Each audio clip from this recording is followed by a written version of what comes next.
A pair of serial killers roamed the Midwest, preying on adults and children alike. Always a step behind, agents had no choice but to follow the trail of bodies.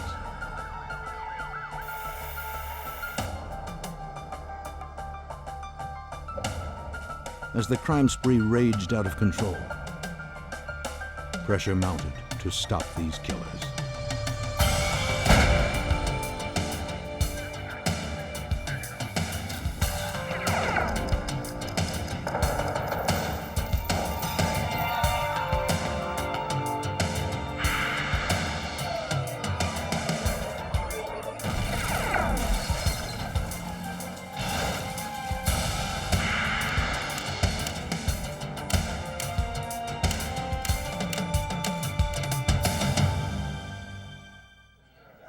They swept through 6 states like a plague, thrill killers acting without rhyme or reason.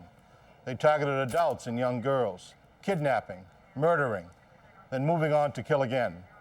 And in their rampage, they left plenty of clues. But moving targets are the hardest to hit. I'm Jim Kallstrom, former head of the FBI's New York office.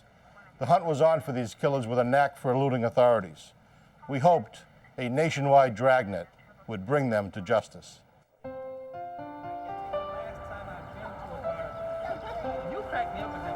In Kenosha, Wisconsin, a community close to the Illinois border, single mother Juanita Wheat arrived home with her 9-year-old daughter Vernita and their new friend Robert Knight. It was getting late on the evening of May 29, 1984, when they returned from a day of fun at a local carnival. Robert told Juanita that he had a belated Mother's Day present for her at his place just a few blocks away. He asked if Vernita could help him carry it back. He promised it would only take an hour. Reluctant at first, Juanita gave in to her daughter's excited pleas. All right. Be goodbye, baby. All right, we'll be right back. Take care, mommy. I will.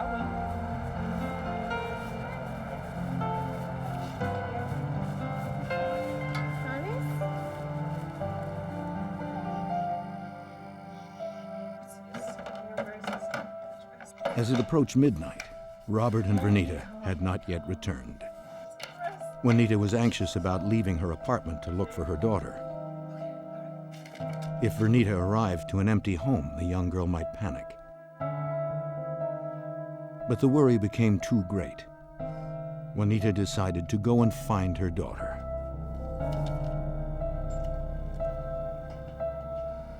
She went to the address Robert had given her. When she arrived, her panic melted into horror. The building that Robert Knight claimed was his home was abandoned.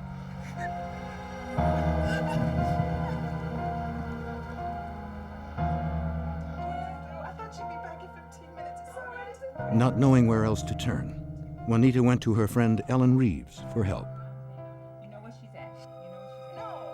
Concerned for the safety of her friend's daughter, Ellen insisted it was time to contact the police.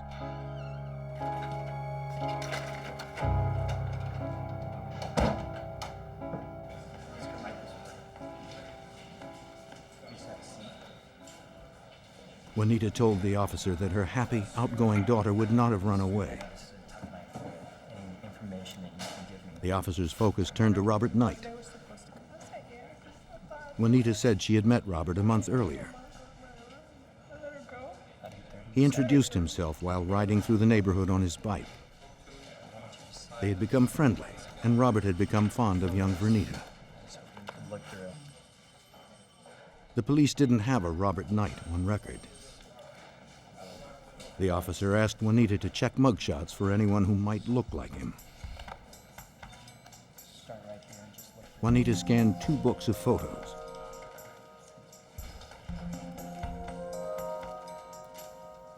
Finally, she pointed to a picture of a man she was sure was Robert Knight.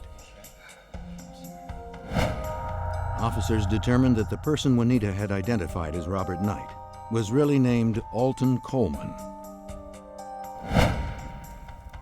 Investigators called the FBI. Special Agent Vernita Passanelli of the FBI's Kenosha, Wisconsin office was assigned the investigation. But the FBI always gets involved when children of tender years disappear under unusual circumstances, and this was clearly one of those. Investigators wasted no time in obtaining a search warrant for Coleman's last known address, his grandmother's house in Waukegan, Illinois, just a few miles across the state line from where the Wheats lived.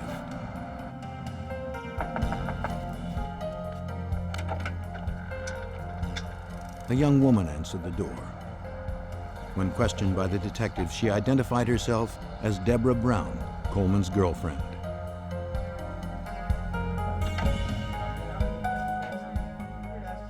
At first, Brown was reluctant to answer any questions about Coleman or his whereabouts.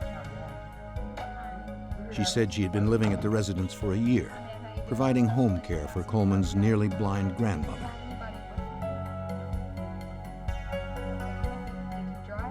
The investigators persisted. They finally convinced Debra to cooperate. Do you know his whereabouts right now? She told them that Coleman had been gone all night, but came home alone at about 8 o'clock in the morning. He had come by to change into a suit for a court appearance later that morning. Can you tell me the last time you saw him? Coleman had been charged with raping a 14-year-old girl at knife point. Brown also admitted that Coleman had told her he had done something really bad the night before, What that bad thing? but he did not explain what. Recently? Investigators waited at the house for Coleman's return while other officers canvassed the area. Okay, do you know if did he drive? He was nowhere to be found. The FBI joined forces with local investigators. Detectives from Kenosha and nearby Waukegan, Illinois, already knew Coleman's reputation. He was a violent criminal with a disturbing past. As I learned about Coleman, I realized he was extremely dangerous because the Waukegan Police Department had an extensive arrest record on him. He had been arrested almost 10 years previously for the rape of a 40-year-old woman, and he had a number of other arrests, mostly for assault, for molestation, rape of a child. And as you looked at these cases and you listened to the detectives who were familiar with him, you saw a picture of an increasingly violent person. The task force enlisted every available officer and agent to help in the search for Coleman and Vernita. You want to get that? Well, our strategy that night was to find Alton Coleman. We sat down then at the police department and assembled everything we knew. We came up with information that he a lot of times rode the train, he took taxis because he didn't have a car. What happened then is we split up into teams and went out and started interviewing people. On the streets, investigators talked with drivers at various taxi stands. Everyone was familiar with Alton Coleman. The cabbies agreed that if they saw him, they would notify the police. The task force offered a $5,000 reward for information leading to Coleman's arrest. The promise of a reward caught people's attention, but didn't draw out any useful leads as quickly as the investigators hoped. Investigators feared that time may be running out for Vernita Wheat.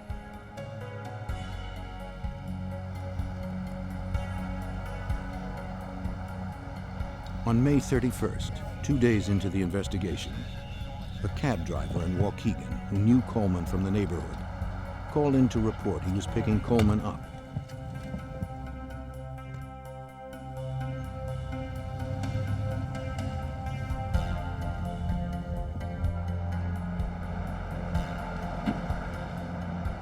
A squad car conducting surveillance in the area responded.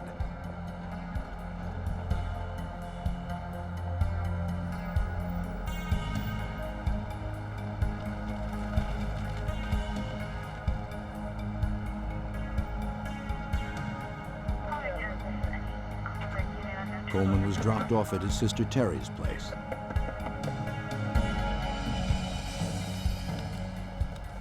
He saw the approaching officer and took off. disappeared into the neighborhood he knew so well.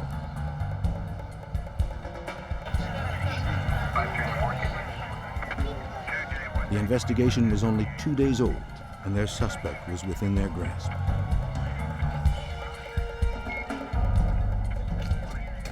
Investigators speculated Coleman was probably hiding out in the abandoned warehouses that ran along Lake Michigan.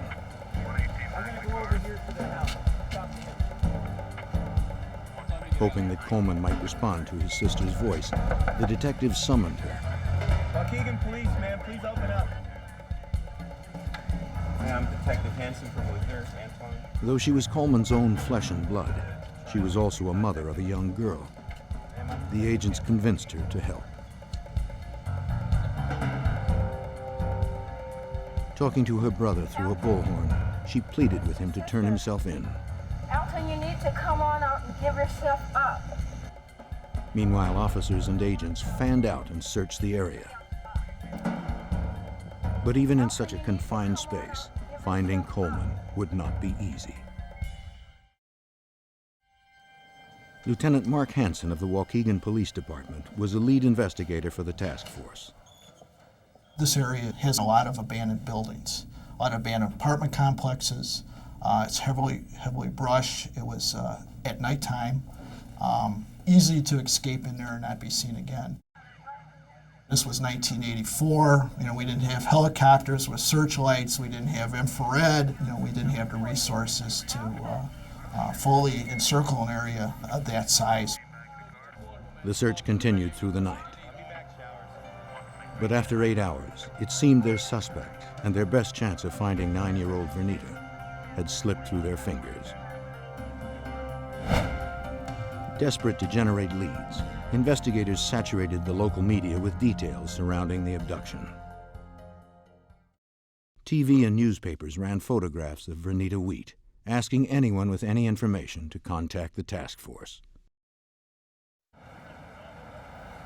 The news spread quickly. Investigators were flooded with sightings of Coleman from the public. Most were dead ends. But one cab driver who saw Vernita's picture on the news contacted the task force. He remembered picking up Coleman and the little girl on the night of her disappearance. He had assumed they were father and daughter. The cab driver dropped them off around midnight near a scrapyard in the industrial section of Waukegan. That one particular night. Where did you take him to? Investigators approached the night manager at the scrapyard.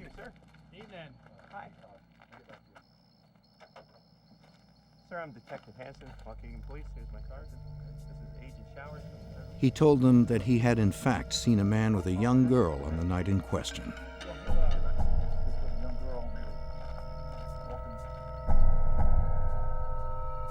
He recalled that close to midnight, the two had walked hand in hand through the side gate. He couldn't really see the man's face, but he did notice that the man had an unusual rolling gait to his walk, a feature that acquaintances of Coleman had described. The night manager identified the little girl as Vernita Wheat.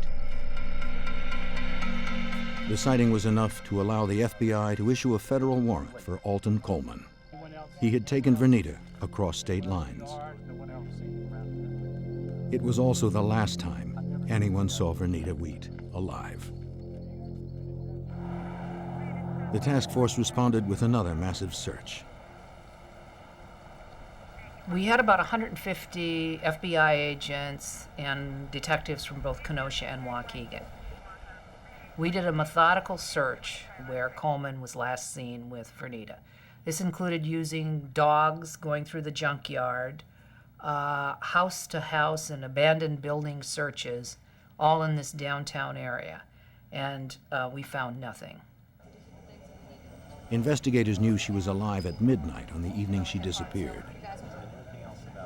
They also knew that Coleman was alone the next morning at 8 a.m. as he prepared for his court appearance. So total there's The question was, what happened to Vernita during that 8-hour gap? profile from FBI headquarters in Coleman. FBI Special Agent Jeff Showers was on the task force. he struggled to fit the pieces together. How far is he going to travel with this girl? The girl may not even be in Waukegan. She may be in another town. But we knew that the longer that we waited, it was getting dimmer and dimmer. Coleman and Vernita seemed to have vanished. On the night of June 19th, 3 weeks after Vernita's disappearance, investigators received a call from a man in Waukegan who was looking through an abandoned building for scrap metal to sell. On the second floor of the wrecked apartments, he made a horrifying discovery. The body of a child lay on the bathroom floor. Alton Coleman, the FBI's prime suspect in the abduction of 9-year-old Vernita Wheat from her home in Kenosha, Wisconsin, remained at large. As the hunt for Coleman intensified, a man scouring for scrap metal in an abandoned building in Waukegan, Illinois, came across the lifeless body of a young girl. The forensic team arrived at the building. Beneath a blanket, wrapped in a man's corduroy jacket, the investigators found the young girl. Her hands, feet, and neck were bound by a television cable. She was too badly decomposed to confirm her identity. But Special Agent Jeff Showers believed they had found the body of Vernita Wheat. The clothing matched the description that we had from the mother. She was still wearing the barrettes in her hair that matched from what her mother had described her as being last known to be wearing. She was wearing the green nylon jacket. In the pocket of the jacket were carnival tickets, and we knew from an interview of her mother that the night in question, Alton Coleman had taken Vernita Wheat to a carnival. While the investigators suspected the body was Vernita Wheat, it was up to the forensic team to prove that the remains were hers. They also needed to find evidence that could conclusively point to the killer. Starting from the location of the body, they worked their way out in concentric circles, collecting anything that looked like it could be used as evidence. Investigators swabbed walls and door frames in an effort to find prints.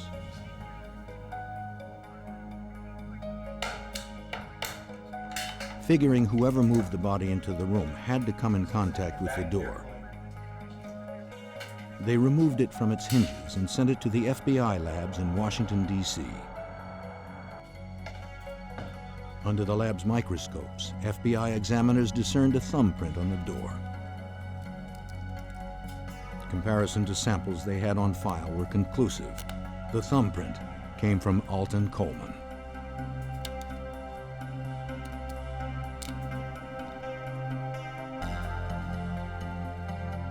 Examiners also compared prints taken from the little girl's hands to those lifted from Vernita Wheat's school books that had been retrieved from her home. That comparison was also positive. The search for Vernita was over. Investigators now had enough evidence to issue another warrant for Alton Coleman. This time, it was for the murder of Vernita Wheat. We knew then that Alton Coleman was responsible for the death of this child. And now we've got not only a kidnapper, but we also have someone who's committed murder. While at the autopsy to determine Vernita Wheat's exact cause of death, a television news broadcast caught the attention of Agent Showers and Detective Hansen.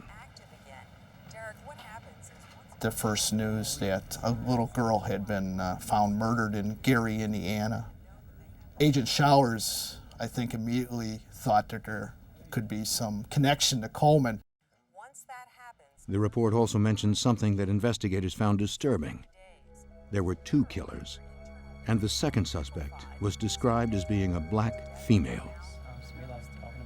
Investigators immediately suspected Coleman's girlfriend, Debra Brow, who had not been seen in weeks.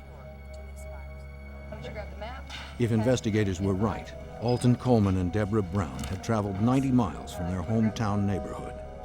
Okay, you can They were on the move, and they were leaving bodies along their way. Come up with another form of transportation, and nothing comes of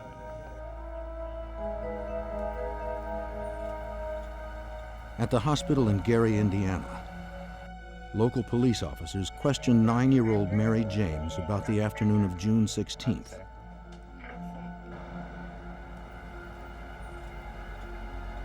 Mary told the officers that she and 7-year-old Janice Clay were walking to the store when they were approached by a man and a woman on bikes. Good. Hey, look. The couple introduced themselves. They told the little girls that they had some clothes that the girls might like. We got some shoes and stuff. You guys want to take a look at it? Okay, cool. We'll look right around. To retrieve the clothes, Mary and Janice followed the couple into the woods. You're 8 years old? How old are you? You take care of yourself. We're gonna get the man. Mary was close to death when she managed to drag herself to the street. I'll show you these photos. I'll show you these photos. She was able to identify Coleman, but could not identify Brown from photographs sent by the FBI. No. However, the girl's description matched Brown exactly. How about this one right here? Now, investigators were dealing with 2 killers.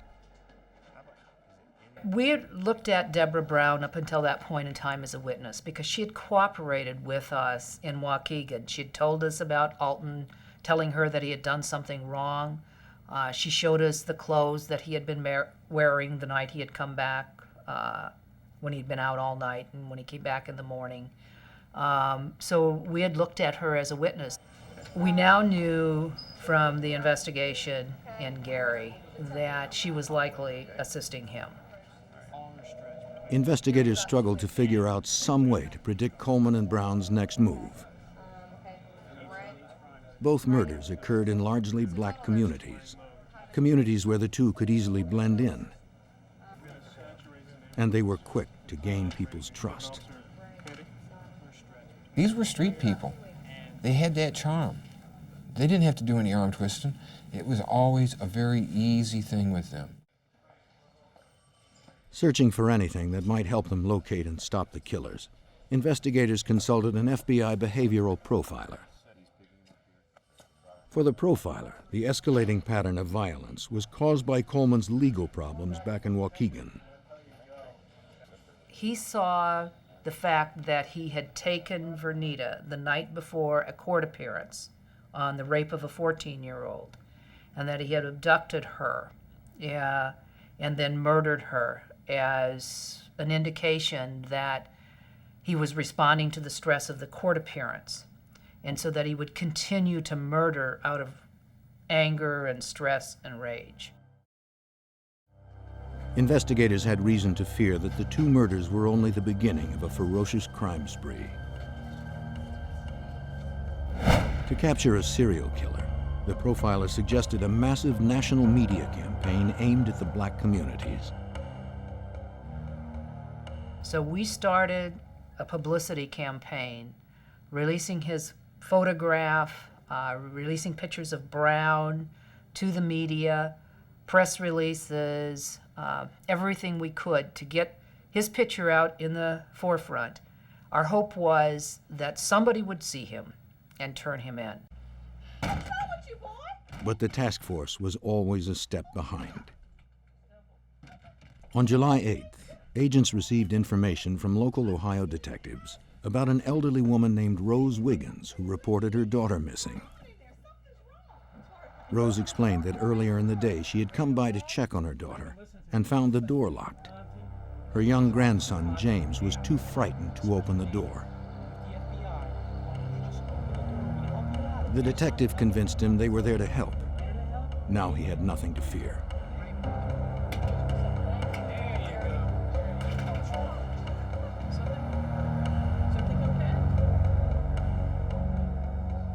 Officers immediately started to search the house for the boy's missing mother. While looking, they found 3-year-old Johnny, afraid like his older brother.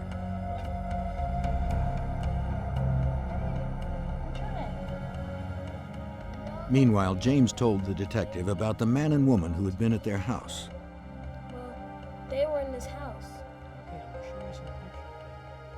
He showed the 8-year-old photos of the suspects, Coleman and Brown. This is the lady, right? James positively identified them as the couple who were there the night before. You're absolutely sure? Okay, Raymond. How you doing? Detective Smith. Searching the house for the boy's mother, the police found blood smeared throughout the kitchen.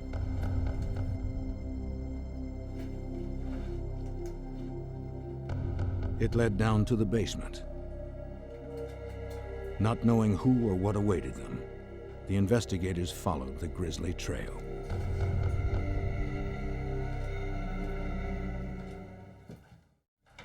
In Ohio, police responding to a missing persons call made an alarming discovery.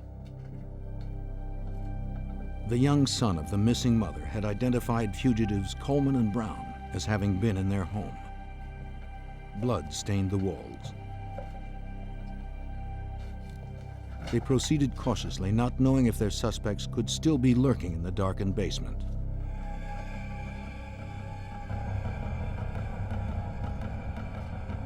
The trail stopped, where the bodies of mother and daughter, Virginia and Kimberly Blake, were discovered, shoved into a crawl space beneath their home.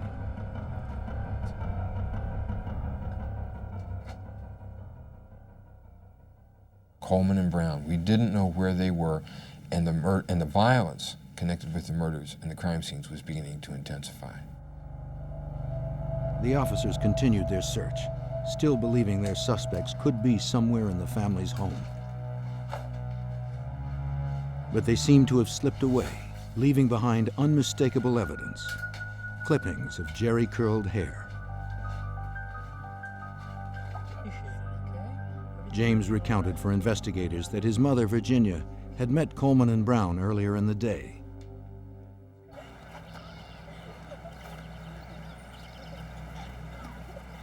you guys doing? Fun.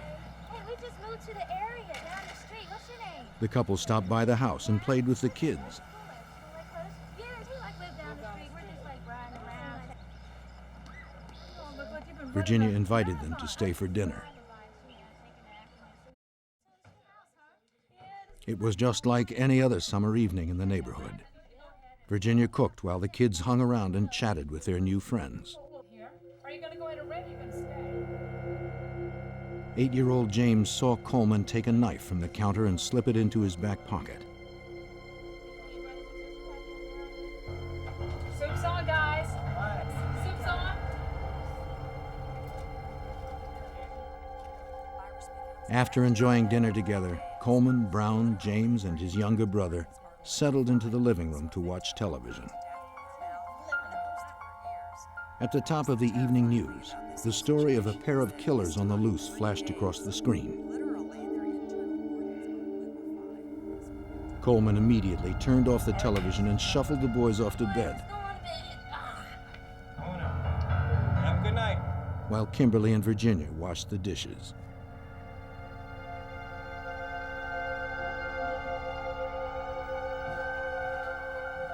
Aware of the growing media attention, Coleman realized he and Debra needed to change their look. He found some scissors and cut off his hair.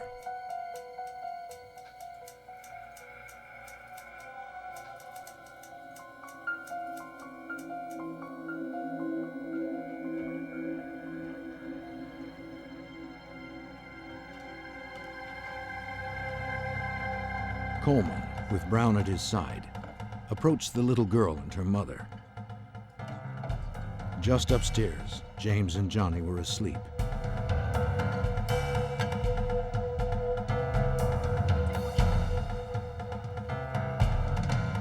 What are you doing? What are you doing? What are you doing? They dragged the slain woman and her daughter downstairs and stuffed them into a crawl space.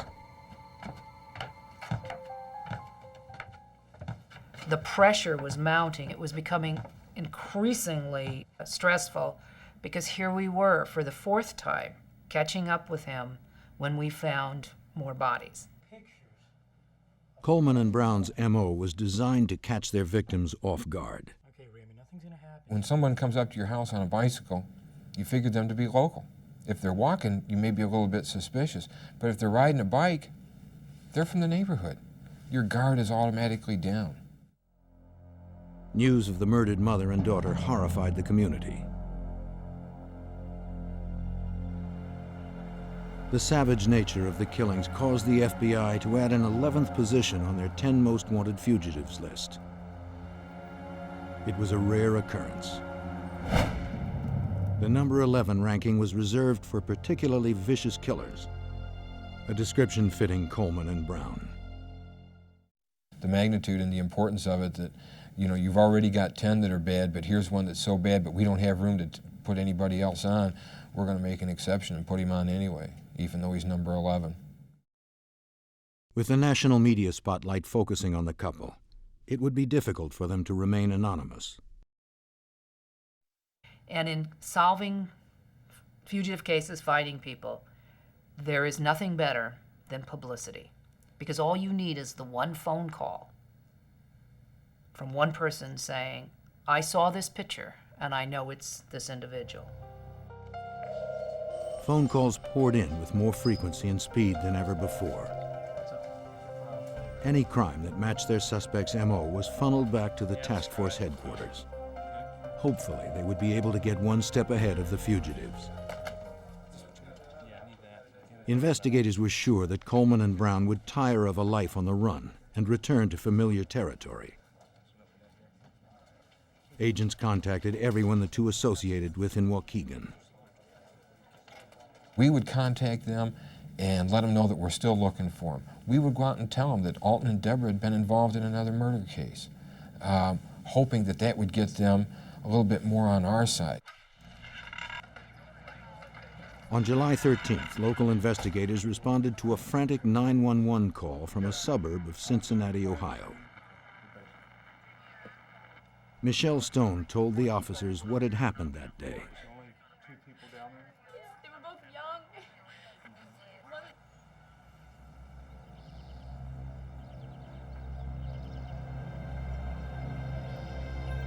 A couple arrived at the Stones' house earlier that morning.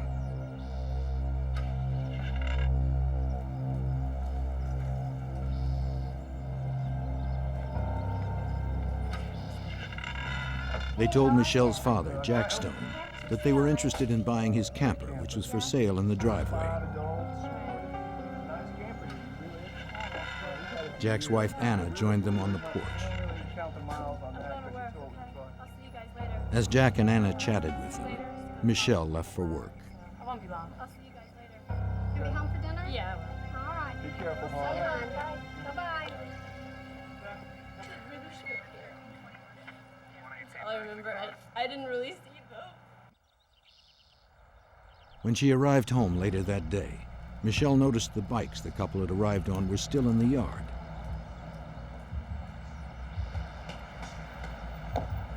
And her father's car was missing.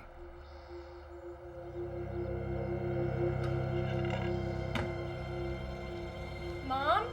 Inside, she found her parents' home had been vandalized. Mom? She had called out to her mother and father.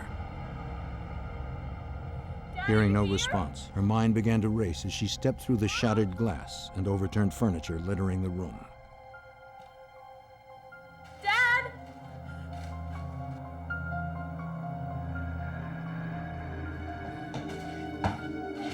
Mom?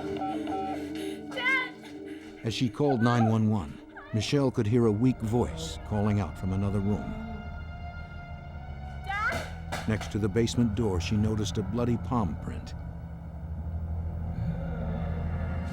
Dad?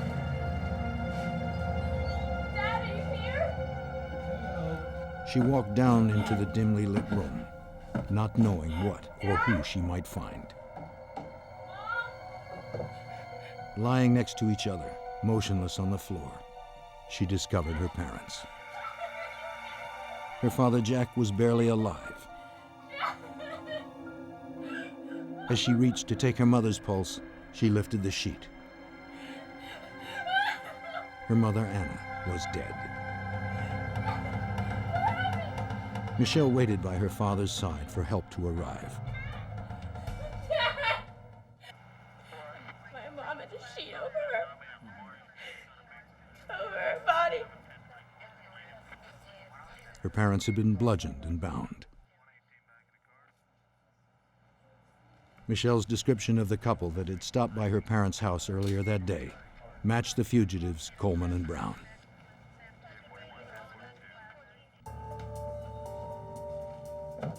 A forensic team went to work collecting evidence. Among the items was a pair of plastic shoes next to Anna Stone. A recent sighting of the suspects included a description of Brown wearing these same shoes.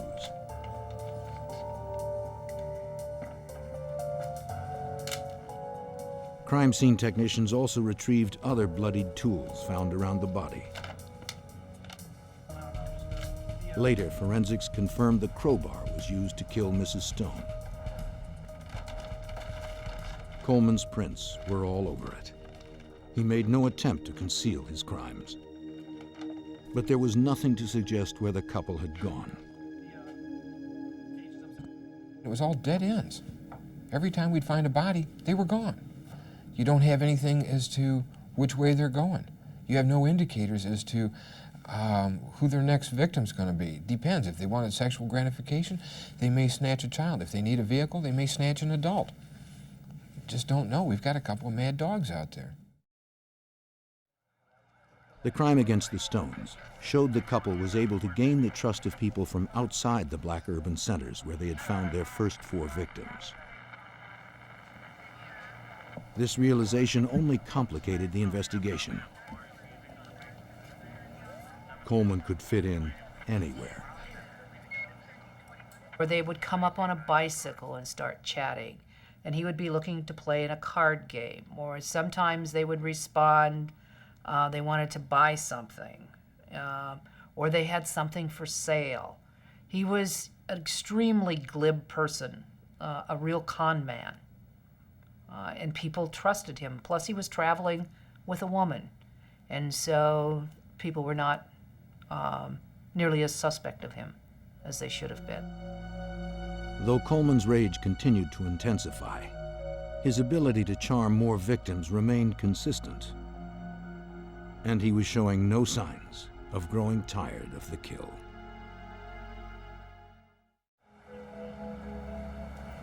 A month and a half had passed since Alton Coleman and Debra Brow embarked on a killing spree that had left 5 victims dead. In Cincinnati, Coleman bludgeoned a husband and wife, leaving the wife dead and the husband barely clinging to life. Their car was missing. An APB was immediately put out on the vehicle.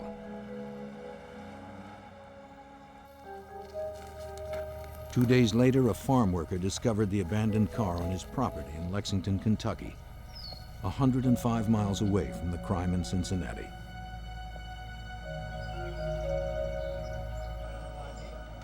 In less than 2 days, the fugitives had traveled hundreds of miles across 2 states. The FBI media blitz was leaving them with few places to hide. But the couple appeared to be heading further away from their home in Illinois, not closer, as investigators had hoped. When you're talking about Alton Coleman and Debra Brow, they are not a normal killing machine. A normal killing machine is going to be one person. We've now got 2 out there. They're working together. They're feeding off each other, and one's giving support. Those are the problems. We couldn't separate them. We couldn't talk to one. We couldn't talk to either one of them. Knowing Coleman would eventually need to steal a car, the FBI saturated the Lexington, Kentucky area.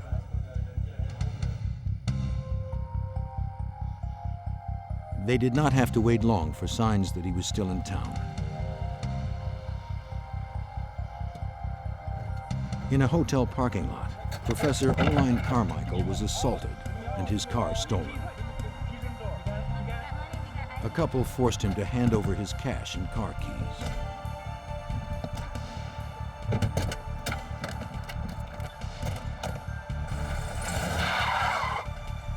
Leaving the professor wounded but still alive, they sped away.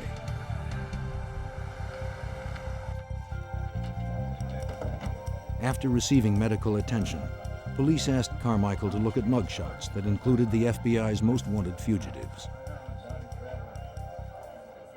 Without hesitating, he pointed to Coleman and Brown. That's her, without a doubt. Those are the two. The FBI were now only a few hours behind the fugitives.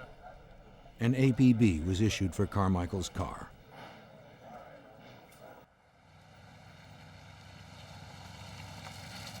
In a matter of hours, they received a response.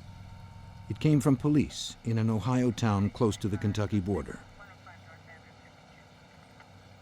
The professor's car was found, abandoned behind some vacant buildings. Coleman and Brown, however, were nowhere in sight. For the experienced agents, finding the car in Ohio meant Coleman and Brown were probably on their way home. Gut instinct is going to tell you that he's going to come back home. He may not come back to Waukegan, but he's going to come back to some place that he feels comfortable with. He'd never been to Gary, Indiana. He'd never been to Detroit. He had never been to Toledo. Had never been to Cincinnati, Dayton, Ohio, Lexington, Kentucky. At some point, he's going to get tired and he's going to want to get back to comfort. Some place that he feels comfortable. He knows the streets. He knows the people. He's going to feel comfortable. He's coming back. The FBI immediately set up a dragnet. Agents and police officers from across several states joined forces to track Coleman and Brown as they headed home to Illinois. Reports of stolen vehicles or assaults were to be given immediate attention.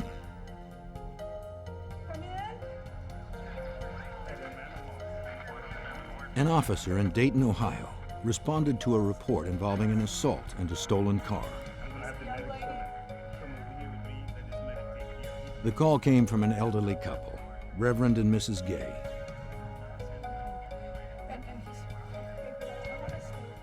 Reverend Gay had been badly beaten.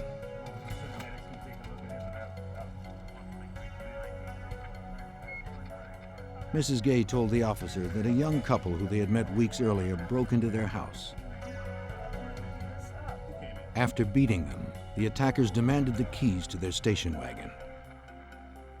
According to the description, the attackers were Coleman and Brown. New leads were coming in at a furious pace. Coleman and Brown were still just out of reach.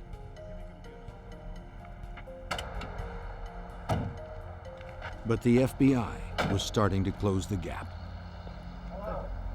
The day after the attack in Ohio, detectives involved in the FBI's dragnet discovered a station wagon that had been abandoned near a car wash in Indiana. It belonged to Reverend Gay. Later in the day, some road crew workers on the edge of Interstate 65 outside of Zionsville, Indiana, made a gruesome discovery. It was the body of an elderly man who had been reported missing from his home in Indiana. He was found on his 77th birthday. Evidence left at the scene was unmistakable. Coleman and Brown had claimed another life. The body was found less than 20 miles from the couple's home turf. The country's most wanted fugitives had come home, and the FBI was waiting for them.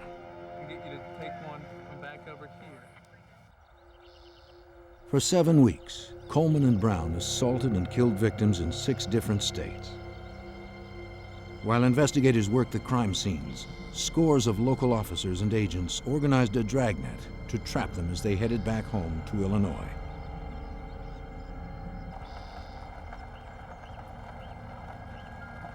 The aggressive media campaign was having an impact.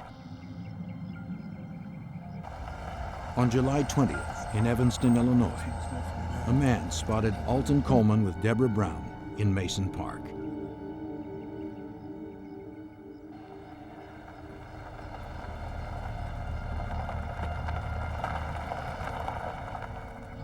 While he waited with the car running, his friend called the police. It was the one phone call investigators had been hoping for. He went to school with Alton Coleman. He knew without a shadow of a doubt that the man that crossed the street in front of him was Alton Coleman.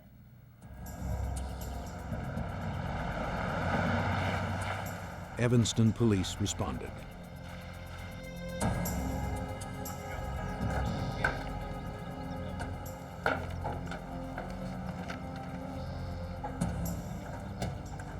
Only a couple of yards stood between the law and Coleman and Brown. With surprising ease, they were able to corner Coleman. He insisted they had the wrong man. A second pair of officers surrounded Brown. When asked, she gave a different pair of names for herself and Coleman. What's your name? Trina Williams. Having found a knife and a false identification, the officers brought Alton Coleman to the police station. 4 other units be advised when you pick up the female, she might have a weapon in her purse. Make sure you check it. 10-0. A search of Brown's handbag uncovered a .38 caliber pistol. 523-607. Meet us over here. We got The weapon was all they needed to handcuff her and take her in. Anything we need to know about? No? 2 of the FBI's most wanted were apprehended without incident. After nearly 2 months, the violent rampage was over.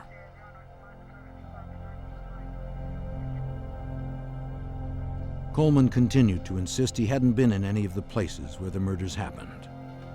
But the forensic evidence collected over the past 7 weeks proved otherwise. Alton Coleman was charged with the federal crime of kidnapping Vernita Wheat, followed by murder charges in 3 other states. Debra Brow was also charged for her role in the murders.